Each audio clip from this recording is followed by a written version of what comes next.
Con su permiso. Bien.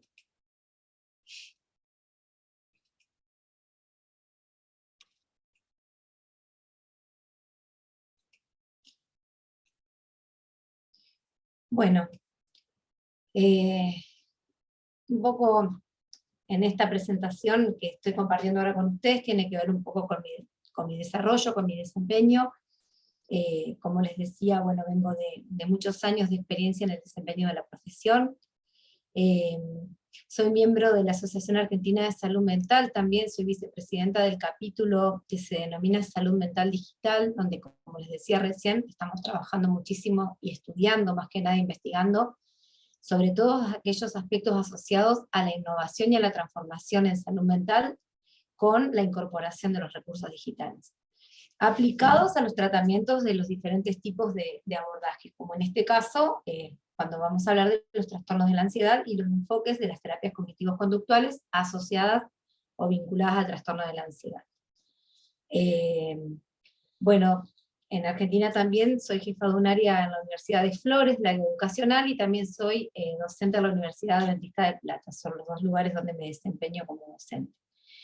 Y además también soy consultora del Banco Interamericano de Desarrollo, en el cual vengo haciendo hace más de 8 meses, en este caso, una investigación interesante sobre todo lo que tiene que ver con la salud mental de los adolescentes, y el uso de los recursos digitales, precisamente para pensar en nuevas formas de abordaje que involucren a los diferentes recursos que hoy por hoy son una realidad también, y son parte de nuestro contexto. Bueno, como les decía, la idea sería que nosotros hoy hablemos y compartir con ustedes. Después me gustaría también recibir preguntas, me gustaría si alguien quiere hacer algún aporte. En esta presentación vamos a trabajar aquellos factores vinculados a la ansiedad dentro del contexto actual. Sabemos que a nivel mundial nos encontramos ante un nuevo escenario que, bueno, nos ha expuesto quizá a tener que revisar las formas, muchas veces de las cuales venimos trabajando los psicólogos también, y por otro lado también entender que en este periodo que se le denomina post-pandemia o post-aislamiento, los indicadores, las estadísticas nos muestran que los trastornos de la ansiedad, ahora les voy a compartir algunos datos interesantes, fueron una de las patologías que tuvieron mayor incidencia en todo lo que fueron estos 2 últimos años para nosotros. También voy a compartirles hoy algunos aspectos centrales de la terapia cognitivo-conductual, y de la terapia racional emotiva comportamental, además de algunas técnicas cognitivo-conductuales para abordar y tratar los trastornos de la ansiedad. Voy a tratar de hacer una revisión lo más sintética posible, por el hecho de que tenemos un periodo de tiempo, pero mi idea sería que conozcan que estos temas son los que se trabajan, son los que se abordan, y que por otro lado siempre, posteriormente al dictado de cada uno de los cursos, quedan muy ricas experiencias para compartir entre colegas, siempre planteado que somos todos colegas y que de hecho los aportes siempre son de manera colaborativa. Me gustó esta frase, que en realidad es una frase que alarma y por otro lado también nos hace posicionar y revisar, pensar también para nosotros qué es la salud mental. No hay salud sin salud mental. Sabemos que las enfermedades de la salud mental constituyen, bueno, una epidemia silenciosa, como dice el escrito que estoy compartiendo, que ha afectado especialmente a los países de América, y que vienen afectándose mucho antes de la pandemia por coronavirus, ¿sí? Del COVID. La ansiedad y la depresión son las 2 principales causas de discapacidad, en cuanto a esto de pensar en los diferentes tipos de trastornos. Y esta reflexión la compartió Clarissa Etienne, que es la directora de la Organización Panamericana de la Salud, donde también se habla de que la región, o sea, nuestra región sería, ¿no?, tiene el segundo nivel más alto de consumo de alcohol en el mundo, lo cual sabemos que son diferentes factores que hoy por hoy realmente son preocupantes, y las cifras son preocupantes. Esta frase, no hay salud sin salud mental, fue el lema, ustedes saben, de la Organización Mundial de la Salud para este año, y, digamos, para la agenda de los próximos años para trabajar, ¿sí? Y encaran más que nada desde el lugar de los abordajes clínicos, pero también desde los abordajes sociocomunitarios, esto de contener y comprender a la comunidad como parte también de el contexto donde se debe priorizar la atención en la salud mental. Yéndonos específicamente al tema que voy a presentar, la definición de ansiedad como tal se define como una reacción emocional necesaria, normal, para la supervivencia de cada uno de nosotros, ¿sí? No obstante, como dice ahí, las reacciones de ansiedad, o la ansiedad de manera desmedida, puede también muchas veces alcanzar niveles que son excesivos, demasiado altos, y por otro lado, desde esa manera, se transforman en niveles que son desadaptativos para las determinadas situaciones que nos toca a cada uno de nosotros afrontar a la vida cotidiana. Entonces nosotros cuando hablamos de ansiedad, hablamos de una ansiedad funcional, es aquella que proporciona un estímulo, digamos, adecuado al que lo provoca, que puede aumentar esta capacidad de respuesta ante situaciones amenazantes, pero siempre dentro de lo que es esperable para esa persona, o de acuerdo a su estilo de personalidad también. Tiene una función adaptativa, y fundamentalmente no implica y no genera disfunciones cognitivas, o sea, estas cuestiones que tienen que ver con la distorsión cognitiva o la distorsión en cuanto a cómo se da este sistema de creencias acerca de la situación en la cual la persona se encuentra. Ahora, cuando pensamos en la ansiedad desde un punto de vista patológico, disfuncional, primero y principal, la ansiedad en este caso sería una ansiedad que se generaliza a todo el organismo y en todas sus áreas, ¿sí? A nivel fisiológico, psicológico, social, ¿sí? Por otro lado, tiene que ver con una función persistente, cuando no deja de alguna forma, hacer a esta persona o a las personas que la están padeciendo, esta sensación de estar continuamente en un estado de alerta. No proporciona reacciones que son adaptativas al estímulo que lo generó, genera y de alguna manera estimula aquellos pensamientos que son totalmente irracionales ante las situaciones que la persona está intentando afrontar, y por otro lado, aparecen aquí conductas que son desadaptativas, que tienen que ver con la evitación o el escape. Cuando ahora avance un poco más y veamos algunos tipos de trastornos de la ansiedad, vamos a entender a qué nos referimos cuando hablamos de esto, ¿no? Estas cifras por ahí me gusta compartirlas porque uno de los puntos para trabajar hoy era, bueno, los contextos actuales que pasa con la ansiedad. Estos datos, publicados por la revista The Lancet, fue un estudio que se publicó, más que nada asociado al impacto del COVID-19 en la prevalencia de la ansiedad a nivel mundial en la población, durante el 2020 y durante el 2021. Entonces, esto hace también que se transforme en un estudio que es longitudinal, y que por otro lado abarcó el periodo del aislamiento más obligatorio que vivimos todos los países, pero por otro lado también ya el proceso de volver a insertarnos a algunas actividades, o al ámbito laboral, o en el ámbito de la educación también, todo lo que fue pasando en esta vuelta a las actividades, ¿no? Y este dato es alarmante, porque fíjense que dice, con 129 millones de personas afectadas, el aumento de los trastornos de la ansiedad fue de un 25%, o sea que estamos hablando, como si ustedes se pueden fijar ahí en el gráfico, dice ansiedad sin pandemia, alrededor de 300.000 casos, ¿sí?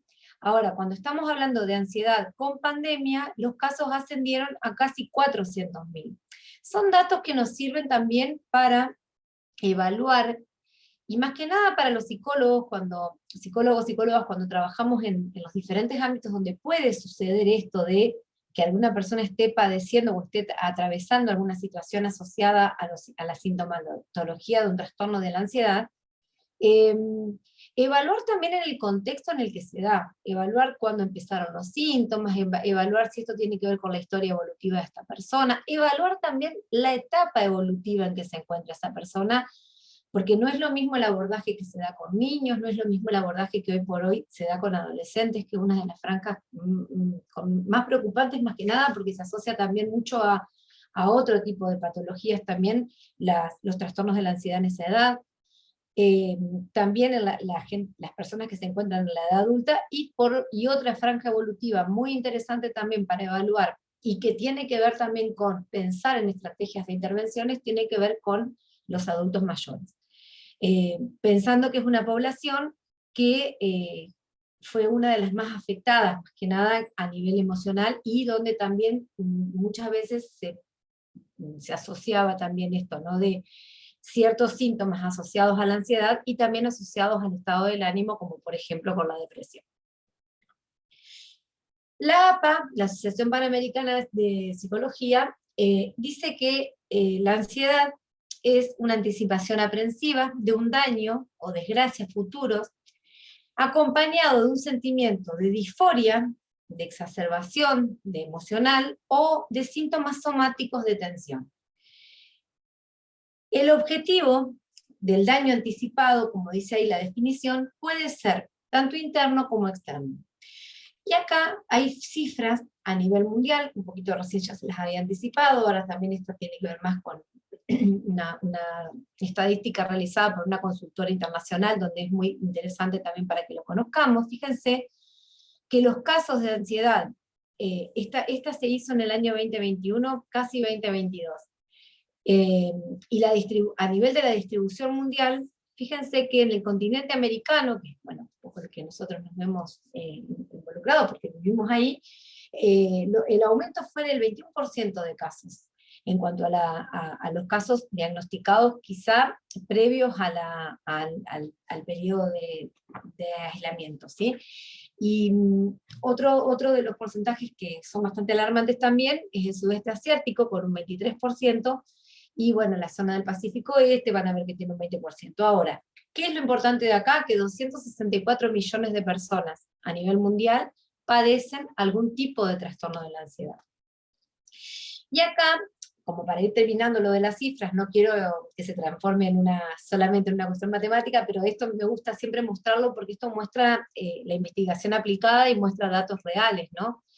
Este aporte que se hace, que se llaman cifras ansiosas, precisamente en base a lo que decíamos recién, fíjense que los trastornos de la ansiedad afectan a 57.2 millones de personas en América, ¿sí?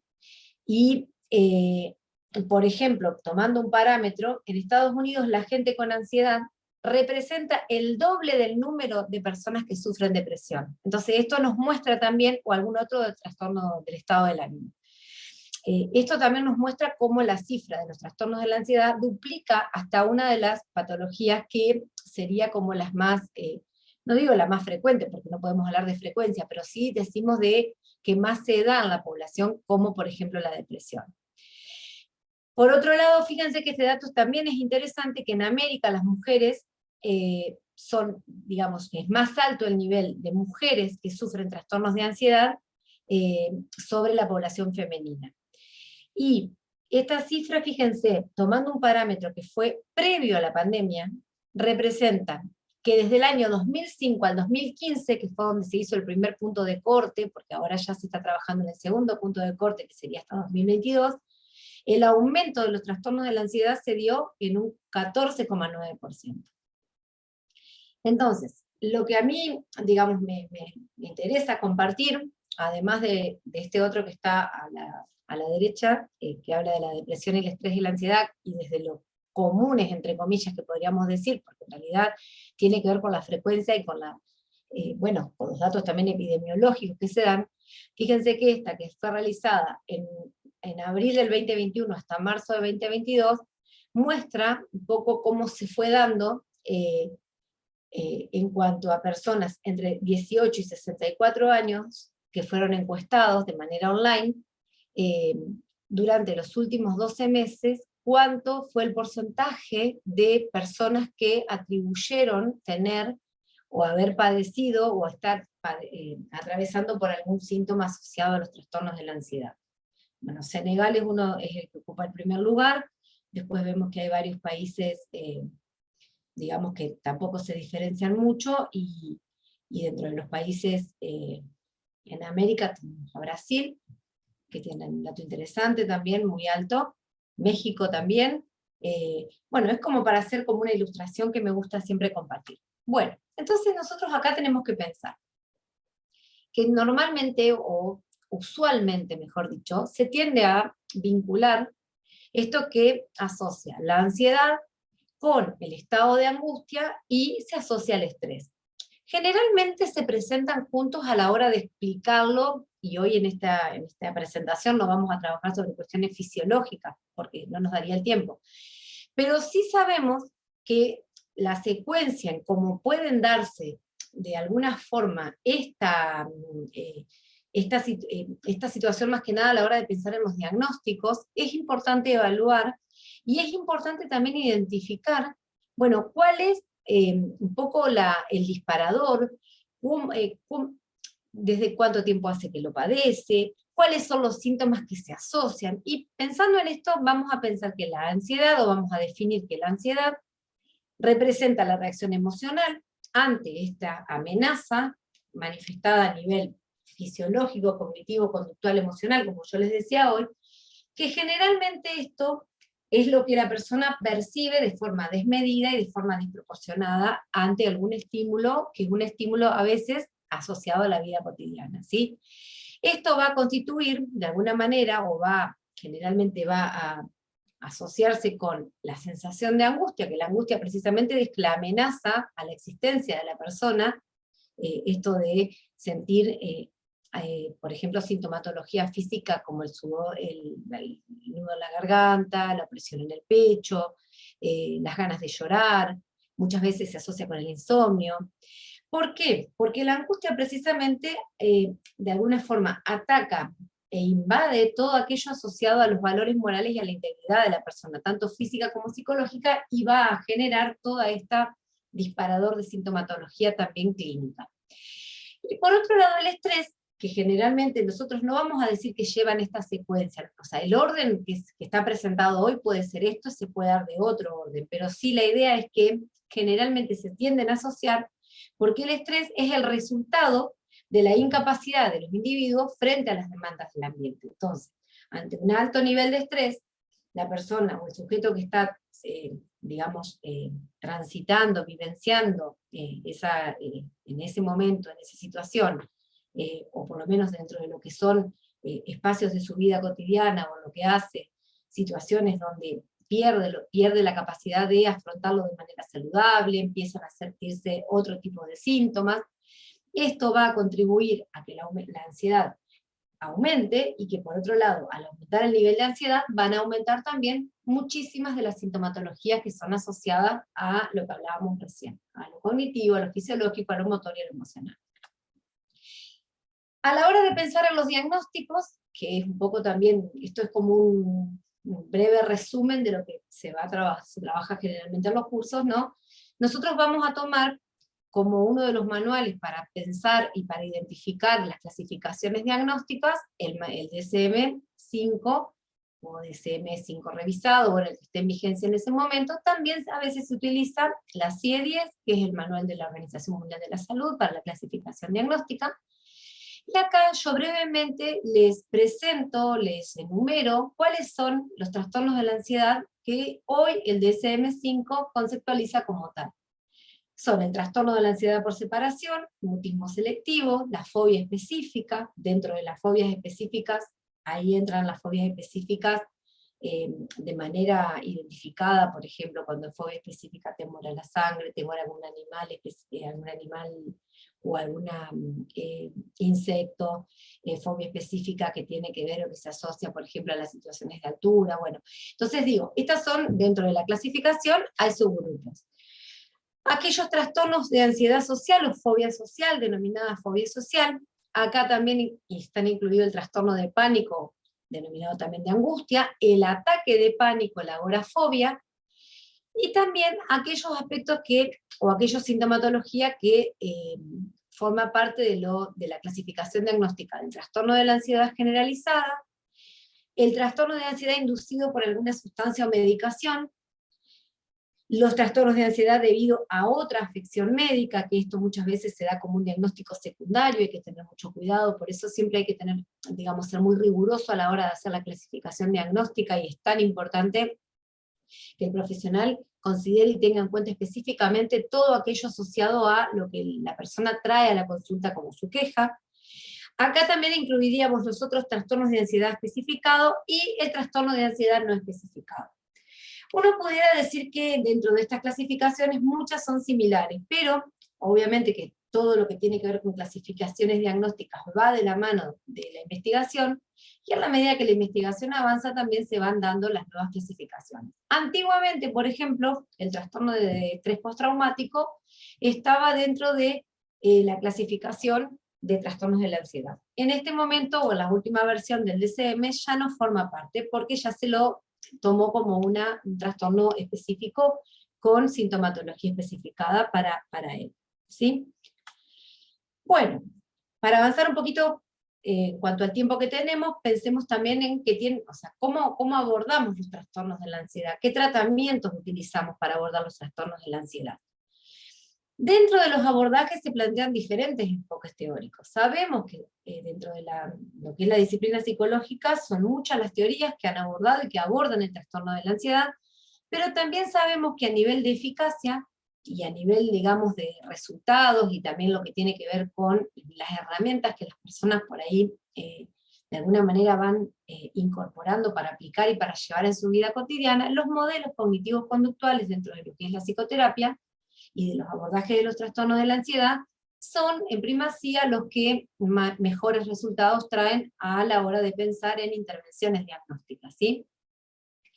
Esto también se basa precisamente en que son modelos estructurados, son modelos breves, son modelos que tienen ya una secuencia para llevar a la práctica, lo cual no quiere decir de ninguna manera que dejan de tener, por ejemplo, esto de los espacios para trabajar cuestiones personales de quien lo trae, o por ahí profundizar sobre algún tema, pero este tipo de modelos, dentro de lo que se ha investigado y también se ha probado en la práctica clínica, ofrecen a las personas herramientas que se aprenden dentro del proceso de la psicoterapia. Precisamente son modelos centrados en las teorías del aprendizaje, porque la persona que viene a consulta viene con algo muchas veces específico, puntual, que le está pasando, y la idea es que en el proceso del tratamiento trabaje e incorpore mediante técnicas específicas nuevos aprendizajes que sean adaptativos y que vuelvan a fortalecer, acompañar y a ofrecer a esa persona herramientas para volver a tener el control de sí mismo ante las situaciones de la vida cotidiana o donde se encuentre inmerso, independientemente de la edad que tenga. Entonces, cuando pensamos en los tratamientos, nosotros sabemos que la persona que viene trae una situación específica, como dice el gráfico, donde se va a trabajar sobre el sistema de pensamientos y todo lo que tiene que ver con la interpretación que la persona le da a estos pensamientos o a estas distorsiones muchas veces que aparecen cuando estamos ya hablando de un diagnóstico especificado, y en función de esto, cómo las emociones que acompañan a este proceso de pensamiento y cómo se va dando también la acción, o sea, la puesta en práctica. Entonces todo esto es lo que se va a trabajar de una manera lo más ordenada posible dentro de lo que es el diseño del tratamiento, que es un tratamiento, como les digo, con ciertas estructuras, con ciertos parámetros, con ciertas pautas, para que también dentro del proceso se vaya evaluando todos aquellos aspectos asociados a la nueva forma o los nuevos aprendizajes que esta persona o que quien consulta se va a llevar para afrontar estas situaciones que generan el malestar.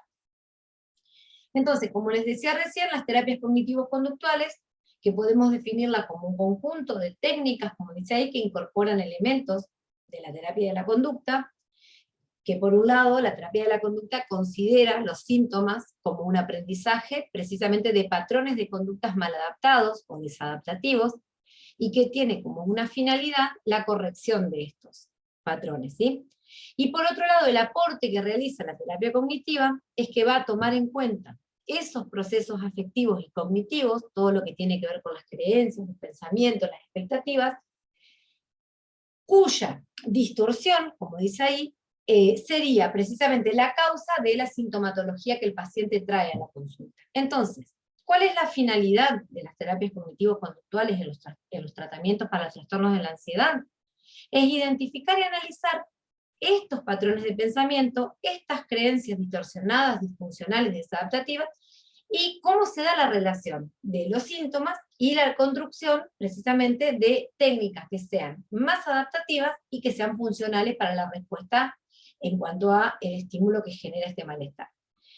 Podría ser algo así como nuevas formas de aprendizaje, lo cual se va a trabajar acompañándolo en este proceso a todos aquellos aspectos asociados a los componentes cognitivos, ¿sí? A los sesgos cognitivos y todo lo demás que va de la mano como un proceso de aprendizaje que abarca los aspectos emocionales y que de hecho nosotros sabemos que se habla de trabajar sobre lo que se considera esta tríada cognitiva, ¿no? Que sería un pensamiento negativo de sí mismo, un pensamiento negativo o por lo menos amenazantes o disfuncionales sobre el futuro, y un pensamiento o una estructura de pensamientos y creencias asociadas a un mundo hostil, a un mundo amenazante. Entonces, sobre esa tríada, imagínense que la persona que viene a la consulta trae este patrón de, ya sea cognitivo y conductual, y todo lo que involucra sus emociones, realmente se siente muy afectado, es uno, insisto, es uno de los trastornos de la,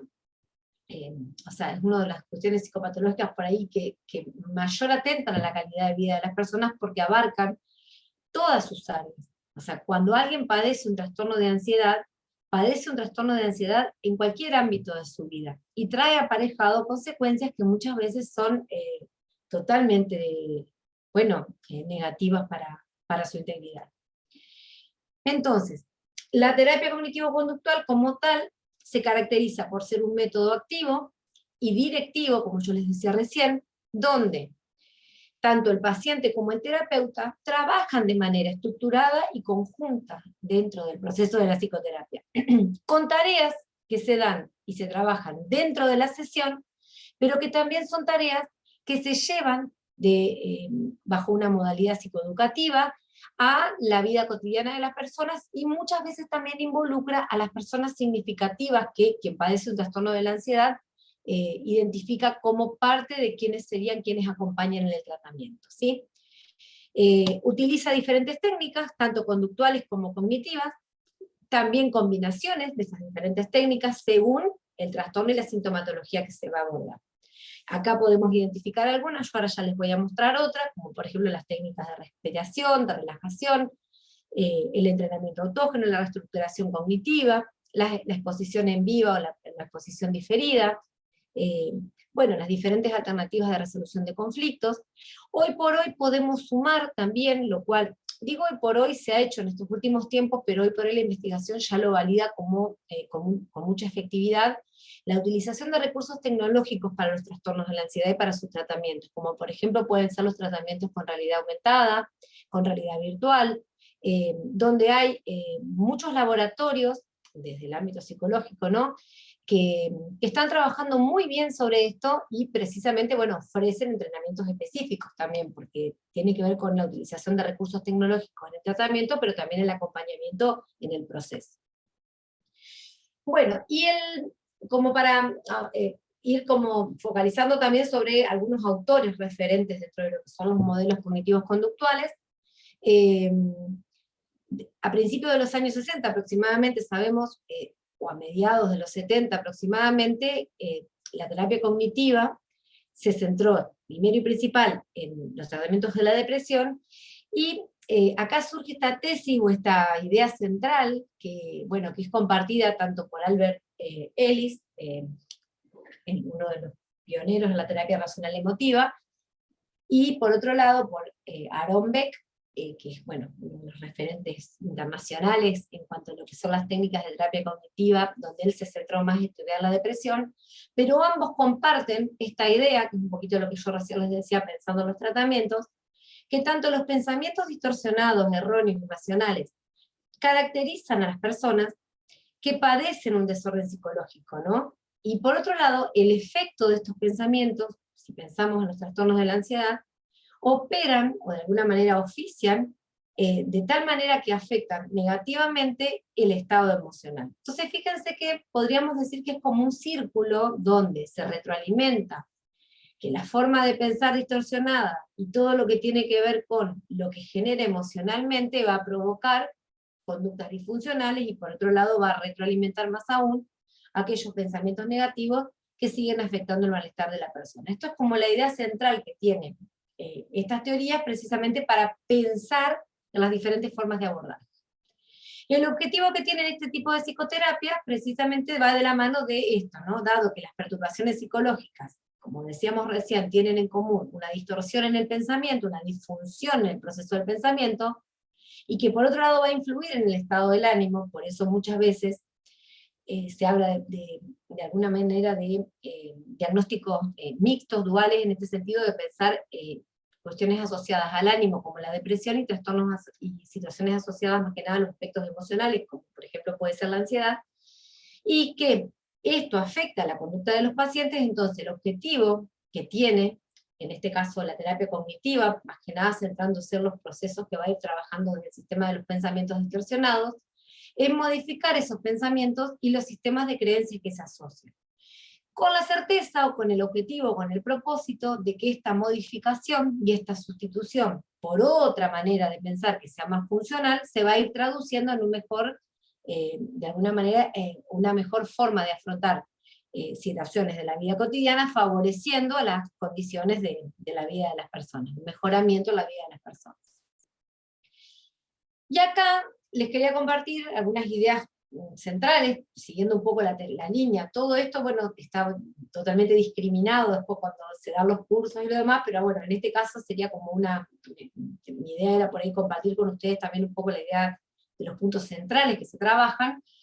Tiene que ver con la terapia racional emotiva de Albert Ellis, que fíjense que la terapia racional emotiva de Ellis es un abordaje psicoterapéutico, como veníamos diciendo recién, bueno, ya lo venimos un poco discriminando, analizando, que va a actuar, va a trabajar sobre el pensamiento, la emoción y la conducta, considerando que el sistema de creencias, o las creencias irracionales, más que nada, sobre uno mismo, sobre los demás y sobre el mundo, son los causantes de los problemas emocionales y de conducta. Es lo que yo recién les decía cuando hablábamos de esta tríada cognitiva, ¿sí?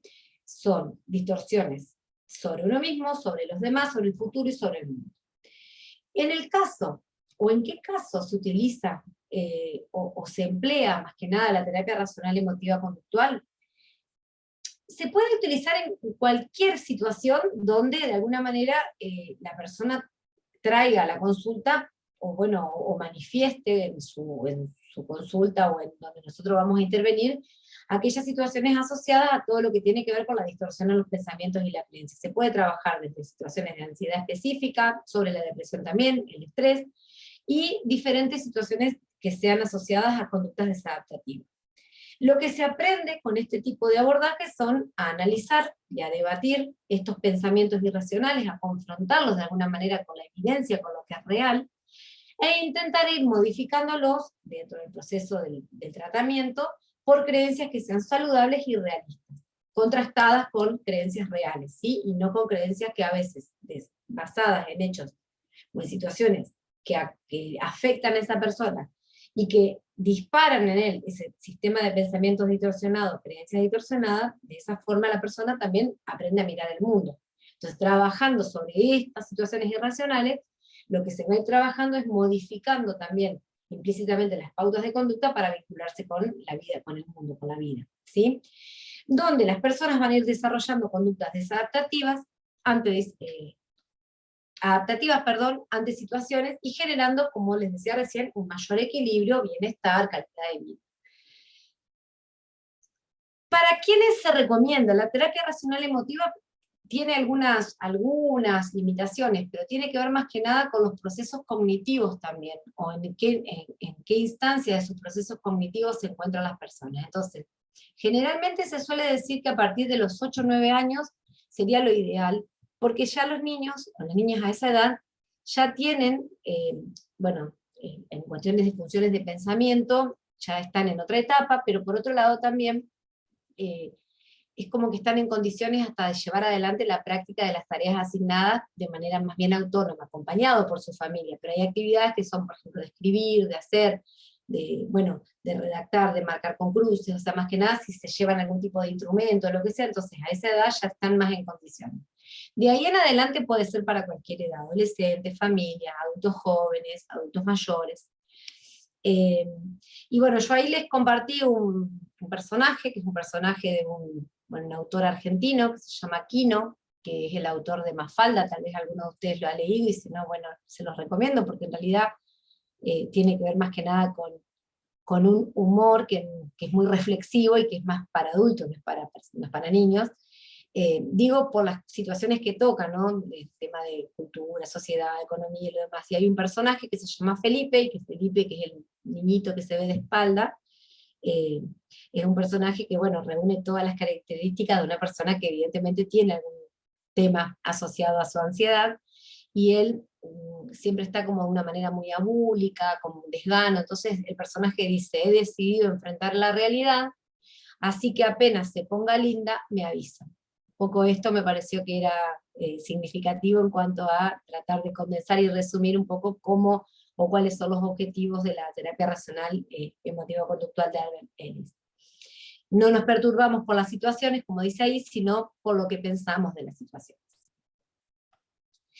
Bueno, y dentro de su modelo, ya para ir medio finalizando, él plantea un modelo de abordaje que tiene que ver con el modelo ABC, que precisamente identifica en cada una de las etapas situaciones donde sobre los abordajes psicoterapéuticos se va a ir trabajando en esto de el acontecimiento activador, o sea, qué fue lo que activó la situación que generó, bueno, esta disfunción y esta distorsión en sistemas de creencia, los sistemas de creencias y pensamientos que sustentan y acompañan a esta situación activadora, que fue lo que de alguna manera comienza a disfuncionar en el sistema de creencias y pensamientos de quien lo padece, y se trabaja sobre todas aquellas consecuencias que tienen que ver con las emociones y las situaciones conductuales que van de la mano del acontecimiento que generó y el sistema de creencias que lo sostuvo.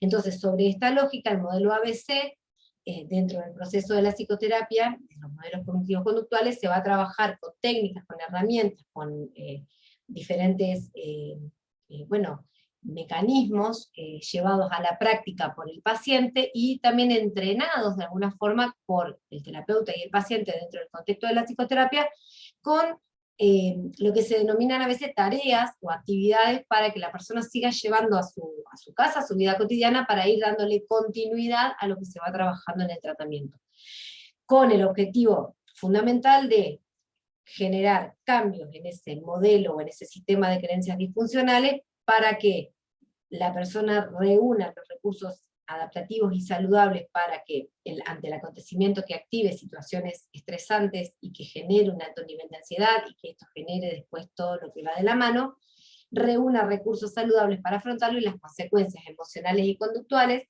le muestren que, por ejemplo, si hablamos de una fobia específica, aquella consecuencia que la persona cree que puede suceder, tiene otras alternativas y va trabajando sobre lo que es la nueva construcción de un sistema de creencias saludable. Bueno, y por último, en cuanto a los recursos técnicos, yo se los menciono nada más ahora, están aquellas asociadas más a las técnicas del condicionamiento. Estas son técnicas más bien conductuales, pero que se trabajan dentro de los modelos cognitivos conductuales, como decíamos al comienzo. Dentro de las técnicas del condicionamiento, bueno, podemos mencionar las técnicas de control de activación y relajación, la desensibilización sistemática, el entrenamiento asertivo de habilidades sociales, las técnicas de inundación e implosión y las técnicas aversivas. Otra de las clasificaciones tiene que ver con las técnicas operantes, que son para el desarrollo, bueno, y modelamiento, de alguna forma, o para incrementar, como dice ahí, algunas conductas con refuerzos positivos, control de estímulo, control de contingencias. Por ejemplo, acá irían una de las técnicas que son la economía de fichas, con las cuales se trabaja mucho más que nada a veces con los niños, cuando hay situaciones, por ejemplo, de los niños que tienen algún tipo de problema para la alimentación, o para el tema de dormir, la autonomía para dormir. A veces los niños que, por ejemplo, por algún motivo, o porque tienen alguna situación ya más en su historia de vida, donde tienen temores o fobias específicas, por ejemplo, al personal de salud. Entonces son alternativas que el terapeuta va a ir eligiendo de acuerdo a cómo es su paciente y a las condiciones en las que se encuentra también para llevar adelante qué técnicas específicas podría trabajar. Acá también están las técnicas de la reducción de conductas operantes, que además está decir que todas estas técnicas están sustentadas en todo lo que es una preparación con el terapeuta y el paciente, y de alguna forma cómo se va a ir dando manejo de información. Las terapias cognitivo-conductuales son terapias muy didácticas, pedagógicas, se trabaja mucho sobre lo que el paciente sepa lo que va a hacer y el para qué de que se va a llevar adelante tal o cual técnica, y también de más está decir que hay que identificar bien las cuestiones éticas. Siempre se trabaja con, bueno, como en cualquier ámbito de la psicoterapia también, con el consentimiento informado. Ningún paciente se va a ver expuesto a realizar alguna práctica que no esté en condiciones, que no esté de acuerdo, o que en algún momento no se sienta cómodo. O sea, todo esto se va regulando y chequeando junto con el terapeuta. Y acá también están las técnicas del modelado, bueno, que se sustentan en el modelo de Bandura, que ustedes lo deben, muchos de ustedes tal vez lo deben conocer, también con eso se trabaja, lo discriminamos un poco para introducir también un poco sobre esa línea, que son precisamente las técnicas de los aprendizajes que son, bueno, aprendidos por el modelado o por esto de la imitación, ¿sí? Bueno, esto es en síntesis lo que nosotros trabajamos dentro de lo que son los modelos cognitivos conductuales, en el caso de los trastornos de la ansiedad específicamente. La idea es lograr una coherencia entre la conducta, o sea, entre el hacer, entre el pensar, que va de la mano de todos los procesos cognitivos, y el sentir. Fíjense que en el gráfico, las emociones y los pensamientos son las conductas que son no observables, que es lo que se trabaja desde el ámbito más bien cognitivo. Sin embargo, la parte observable, que es el hacer, que son las manifestaciones de la conducta, son las que de alguna manera se trabajaría más desde los modelos conductuales. En esta coherencia, en esta lógica, en esta dinámica, es donde los tratamientos abordan precisamente las diferentes alternativas, bueno, para ofrecer a la persona recursos adaptativos, que lo acompañen a emociones acordes a la situación que lo generó, y que la conducta manifiesta, o lo que la persona se desempeña como tal en su ámbito, sea acorde al estímulo que lo generó, y no de una manera muchas veces que lo expone, o como, bueno, lo angustia, le hace daño. Bueno, y por último les comparto una frase de Albert Ellis, que dice que la perturbación emocional no es creada por las situaciones, sino por las interpretaciones que le damos a esas situaciones. Bueno, muchas gracias. Gracias, Paula. Ahora damos inicio al bloque de preguntas. Creo que hay dos preguntitas en el chat. A ver. Voy a leerlas. Uy, una es bastante larga, pero la voy a leer igual. Doctora, bueno, soy docente de primaria y es preocupante el comportamiento de los niños post-pandémicos. Al inicio, varios alumnos eran incapaces de concentrarse en clase, incluso muchos con estas típicas reacciones de niños inquietos, que me hacen pensar que padecen algún tipo de ansiedad. No podían parar de tronar sus dedos, masajear sus manos, golpearse repetidamente los lápices contra el mesón, así como una incapacidad para quedarse tranquilos. ¿Cómo operar estos comportamientos para poder ser atendido el niño por el departamento de psicología, puesto que este departamento está colapsado con tanta consulta de niños a los especialistas? Bueno, es súper, súper interesante lo que pregunta Eli.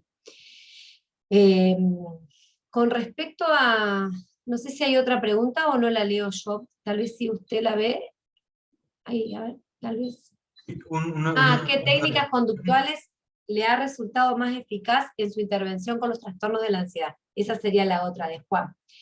Bueno, vamos por partes. En cuanto a lo que está pasando en los ámbitos educativos con los niños, la verdad que es un tema muy complejo, así como lo describe Eli, es lo que está pasando, creo, a nivel, bueno, al menos Latinoamérica, o sea, es una realidad que es como, que nos vio afectado. ¿Por qué? Porque muchas veces, dentro de los ámbitos educativos, en el regreso a clases, no se dio, y no por un tema de negación ni de nada de esto, a veces hasta por temas de tiempo, no se le dio el tiempo a volver a repensar y a reacomodar cuestiones contextuales en la vuelta a post-pandemia. Entonces, el solo hecho de que muchos niños, muchas niñas han pasado por situaciones en su familia, que vuelven a la escolaridad con muchos miedos también, con este tema de los miedos a los contagios, con un tema de, bueno, de esta necesidad quizá de compartir el tiempo con sus pares.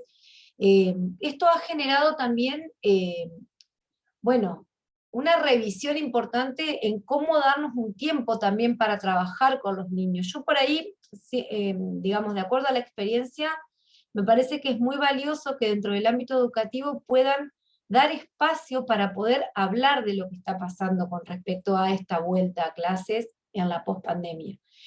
Más que nada lo que usted decía recién, la idea no es patologizar la infancia ni patologizar la adolescencia, pero la idea es ofrecerle recursos para que en esta vuelta a clases se sientan contenidos y cómodos y de alguna manera tengan un espacio para poder ir como tramando y compartiendo experiencias que han vivido en estos últimos casi 2 años que estuvieron lejos del contexto. Entonces, mi idea sería, y mi propuesta sería, hay bibliografías súper interesantes sobre la terapia cognitivo-conductual en niños. De hecho, ya en uno de los cursos me lo han pedido uno de los compañeros que nos hemos conocido. Es por ahí pensar en espacios lúdicos, o sea, es como canalizar en algún espacio lúdico estas cuestiones necesarias que quieren moverse, que quieren manifestar con su cuerpo todo el tiempo, esta necesidad como desmedida de energía que tienen, ¿sí? A ver, acá me dice Eli, permiso, voy a leer el chat. De hecho, doctora, fue más aún preocupante percibir la conducta de los niños a ser evaluado. Parecía que enfrentar a la autoridad, sí, totalmente. Y el examen disparaba la ansiedad vehemente de los niños. Eran incapaces de desarrollar un examen. Lo que se deseaba era entregarlo para aliviar su intranquilidad. Mira, sí es ansiedad. A ver, ansiedad lo es, de hecho lo es, pero yo te daría la sugerencia de pensar en algunas herramientas, ya sea mediante cuentos, mediante música, mediante juegos, de volver como a resignificar esta vuelta a clases. No es que una mañana nos dijeron volvemos a las clases, abrieron las puertas y acá estamos, porque pasó en todos los niveles educativos. Es como que no se sabía qué hacer. Ustedes piensen que no podíamos tocarnos, en el sentido de saludarnos, teníamos que sentarnos lejos, teníamos que tener el barbijo, nos sacábamos el barbijo, nos lavábamos las manos 80 veces por día, lo cual son medidas de prevención, nadie discute. Pero para los niños fue todo un reaprendizaje. Entonces yo, Eli, te sugeriría, si apelar un poco también dentro del tiempo y los recursos, poder generar espacios para trabajar esto de la vuelta. ¿Cómo volvimos? ¿De qué manera volvimos? ¿Qué cosas sentimos cuando volvimos? Es como tratar de que a los niños acompañarlos en este proceso de que ellos puedan diferenciar el sentir, el hacer y el pensar, ¿sí? Y sobre eso creo que también a ellos los ayuda a identificar hasta las situaciones de temor que les genera el volver, porque muchos niños por ahí también tenían este miedo, no solo del contagio, sino también de poder ser quienes lleven quizá desde su colegio el virus a su casa, por ejemplo, porque esto se ha dado mucho en la consulta. Entonces temor de ir al colegio, querer ir al colegio, pero no querer estar por miedo a contagiarse y llevarlo a su familia. Es como detenerse, volver a ordenar, esto de resignificar, darle un nuevo significado a esta vuelta, y sobre esta vuelta construir entre todos, porque los niños pueden darnos muchísimas herramientas para esto. Y como vos decías, lo de la evaluación también es importante, porque la evaluación para el niño de alguna forma es sentirse expuesto. Y nosotros sabemos que casi por 2 años desde su casa hicieron lo que pudieron. Ayer justamente hice un curso con UNESCO y estábamos hablando en ese curso de la nueva forma de evaluar que nos plantea este nuevo escenario. Porque realmente debemos revisar y repensar cómo volvemos a evaluar. Después de que ya probamos evaluar de otra manera, con las deficiencias, con lo que pudiera haber salido mejor, con el aprendizaje que tenemos que volver a tomar, pero hasta en eso debemos revisar. nuestra forma de evaluar del dictado de clase, de la pedagogía, de los procesos de aprendizaje. Bueno, me encantaría hablar 3 horas más, sé que no hay mucho tiempo, pero va por ese lado. Igual quedo a disposición si alguien me quiere consultar, bueno, me pueden, mediante la universidad, se comunican, no tengo problema. Pero realmente es como volver a ordenar, sería la idea. Sí, con respecto a Juan, me parece que había preguntado, con respecto al tema de... voy a volver a leer porque por ahí se me puede pasar. Creo que era, ¿qué técnicas conductuales y cognitivas les ha resultado más eficaz en su intervención? Mira, eso tiene que ver con muchas alternativas. Tiene que ver con la personalidad del paciente, de quien consulta, tiene que ver también con los recursos con los que cuenta, y por otro lado también tiene mucho que ver el diagnóstico. Porque, por ejemplo, con una fobia, un paciente que tiene, por ejemplo, una fobia específica, no sé, a las agujas, a la sangre, y quizá la técnica de la exposición de una manera pautada, de una manera psicoeducativa, de una manera de trabajarlo dentro del contexto y después también darle por ahí algunas tareas para llevar a su casa y de ir registrando emociones, sensaciones, pensamientos, porque acá se usa mucho también el registro, lo que la persona va percibiendo de su proceso, puede quizá resultar, no sé, trabajarlo desde ese lugar. Pero por ejemplo, a veces también con personas que, bueno, de alguna forma tienen algún tipo de otro, bueno, a ver, se me ocurre ahora, alguien que tenga ansiedad, angustia por separación, que por ahí se suele dar más en niños, quizá con los niños se puede trabajar mucho más con técnicas de desensibilización sistemática, de esto de quedarse, bueno, un tiempito en un lugar, sabiendo que su papá o su mamá, que generalmente tiene que ver con un tema de su figura de apego fuerte, puede verlo, pero puede verlo a la distancia, de golpe se puede ir alejando, de golpe se va por 10 minutos y vuelve. O sea, es fundamental para pensar en una técnica, por eso yo les decía qué importante que es considerar los aspectos éticos también, y los recursos que las personas tienen. Porque no todas las personas están en condiciones de llevar adelante una práctica, y por otro lado también hay que evaluar muchísimo las experiencias anteriores. Porque a veces hay personas que tal vez ya han intentado hacer algún tipo de tratamiento con alguna técnica que no ha resultado. Hoy por hoy, y es un tema delicado, discutido, interesantísimo, interesantísimo, yo solo, es lo que les conté que estoy haciendo ahora para el BID, es el tema del uso de las aplicaciones con tecnología. Pero ojo, no quiere decir que las aplicaciones reemplacen al psicólogo o al profesional de la salud mental, sino más bien que muchas aplicaciones que son gratuitas, que son de libre, de alguna forma requieren de algunas concesiones, pero no son, son accesibles para salud pública en algunos ámbitos también, sean recomendadas por el profesional, o sea que nosotros los profesionales conozcamos algún tipo de herramienta que tiene que ver con esto, más que nada para acompañar, por ejemplo, cuando utilizamos técnicas de respiración o técnicas de autocontrol, o técnicas de, más que nada, de acompañamiento en cuanto a algunos recursos, bueno, que por ahí se los pueden tomar también de las técnicas de mindfulness. Entonces digo, algunas herramientas, a veces asociando con algunos aspectos tecnológicos, ya sea escuchar una música, no estoy hablando de continuamente estar conectado a un aparato celular, una computadora, pero poder ir utilizando recursos. Y hay algunos mucho más complejos.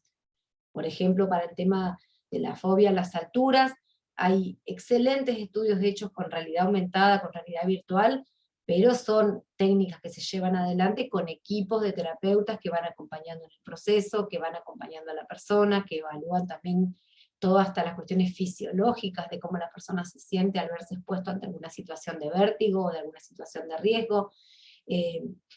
La verdad que eso es lo que tiene de interesante. Estamos hablando de procesos de aprendizaje, y todos tenemos procesos de aprendizaje diferentes, entonces en ese sentido también es como intentar evaluar de qué manera la persona se va a sentir más cómoda utilizando uno u otra técnica.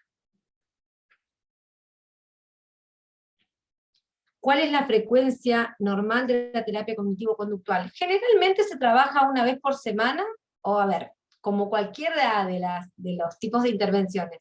Hay algunas etapas que por ahí son etapas más intensivas, porque precisamente se está trabajando para prepararse para el empleo de las técnicas. Entonces son encuentros más bien psicoeducativos, donde se le ofrece hasta lectura al paciente para que se lleve, para que lee, para que la próxima vez que venga sobre eso trabajemos.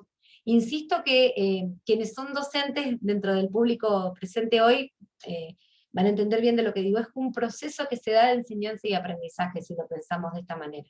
Porque en realidad la figura del terapeuta termina siendo una figura de acompañante en ese proceso como parte de, pero más que nada es un proceso de nuevos aprendizajes donde uno va acompañando a la persona a que adquiera esto, o que de alguna manera vaya reestructurando sus cogniciones y todo lo que va acompañado. ¿Cuánto dura? En realidad el tiempo de duración depende también del resultado, pero no son tratamientos largos. Generalmente, yo tengo muchos colegas también que utilizan cuestiones bien específicas, más allá de lo que yo hago, y son tratamientos que tal vez no duran más de un año, porque en realidad, o menos, porque tiene que ver también con la demanda, que viene la persona que viene a vernos.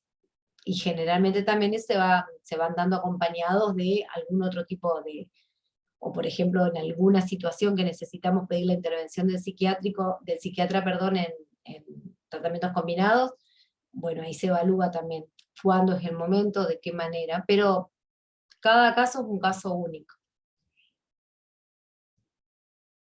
No sé si queda alguna otra pregunta, no quiero quitarles más tiempo a mis compañeros tampoco. Igual no te preocupes, Paula, eso sería todo. Ahora quiero agradecerte por tu tiempo y a todos los asistentes. Y quiero darle paso ahora a Rolando Martínez, que es nuestro asesor y el cual le va a dar una noticia. Muchas gracias, Paula, nuevamente. Bueno, muchas gracias a ustedes, muchas gracias a ustedes. Hola, Rolando, ¿qué tal? Hola, hola Luis, ¿qué tal? Muchas gracias, Paula, también a ti por esta charla interesante que nos has dado. Bien, como les comentó Luis, mi nombre es Rolando Martínez, yo soy parte del equipo comercial de Continua y les quiero presentar el programa de intervención clínica en trastornos de ansiedad, ¿no? Que justamente habla acerca de todos estos temas que hemos tratado aquí. La siguiente slide, por favor. Bien, este programa se divide en 4 asignaturas, tiene una duración de 8 semanas, cada asignatura tiene una duración de 2 semanas en total. En las asignaturas que veremos en este programa está la primera, que es comprensión y diagnóstico de la ansiedad. Aquí el propósito de esta asignatura es poder lograr una comprensión integral de la ansiedad y desarrollar la capacidad de poder realizar un diagnóstico efectivo de la misma en las personas que lo padecen. La segunda asignatura que tenemos es la aproximación a un modelo integral del tratamiento de la ansiedad, en la cual el propósito aquí es poder aprender qué consideraciones clínicas hay que tener para aproximarse al proceso terapéutico de la ansiedad.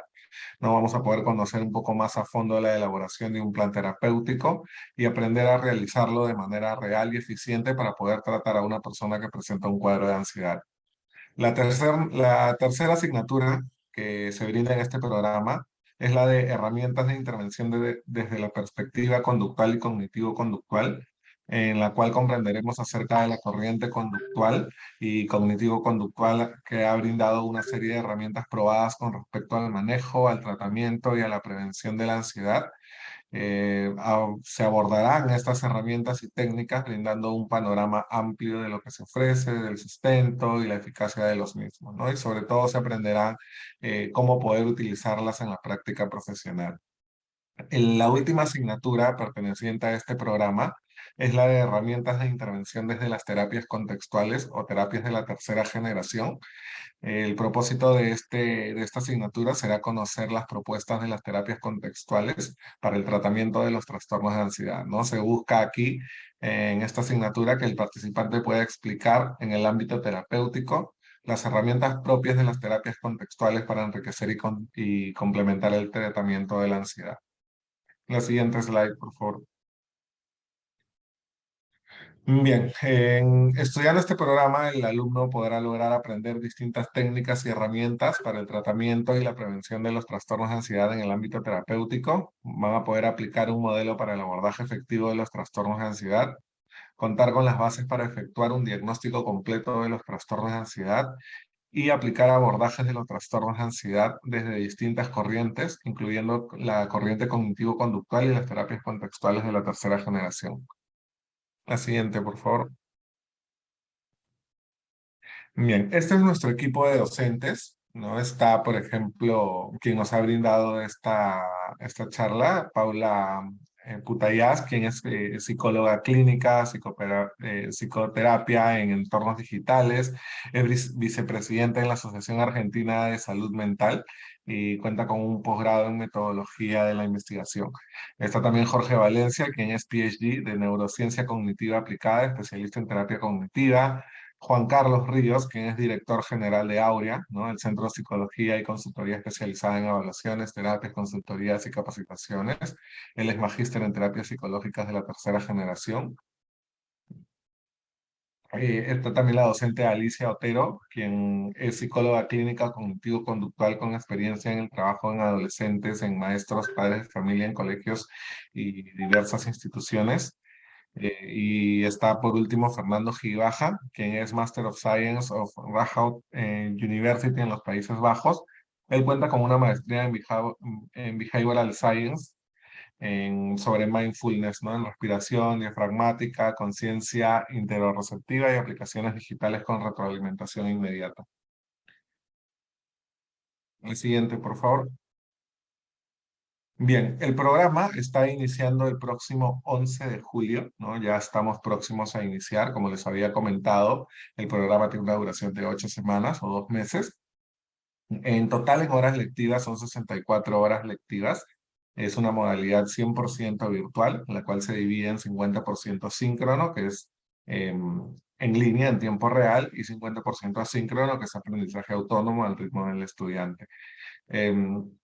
Al finalizar el programa se otorga una certificación a nombre del Centro de Educación Continua de la Escuela de Posgrado de la Universidad Continental. ¿Sí? Entonces, para los participantes que han formado parte de esta charla, hay un descuento especial del 25%, con lo cual estarían realizando un pago único de 937 soles con 50 céntimos por la inscripción al programa. ¿De acuerdo? Eso es todo por mi parte. Muchísimas gracias. Buenas noches. Muchas gracias, Jimmy. Rolando, ahora les invitamos a todos a llenar la encuesta si no lo han hecho todavía. Y bueno, agradecerles por su tiempo. Y también les estoy dejando el link de nuestro asesor para que puedan comentar un poco sobre sus dudas que tienen y reclamar el descuento del 25% que comentó Rolando. Y eso sería todo por hoy. Agradecerles por su asistencia y será en otra próxima oportunidad donde nos encontremos. Buenas noches.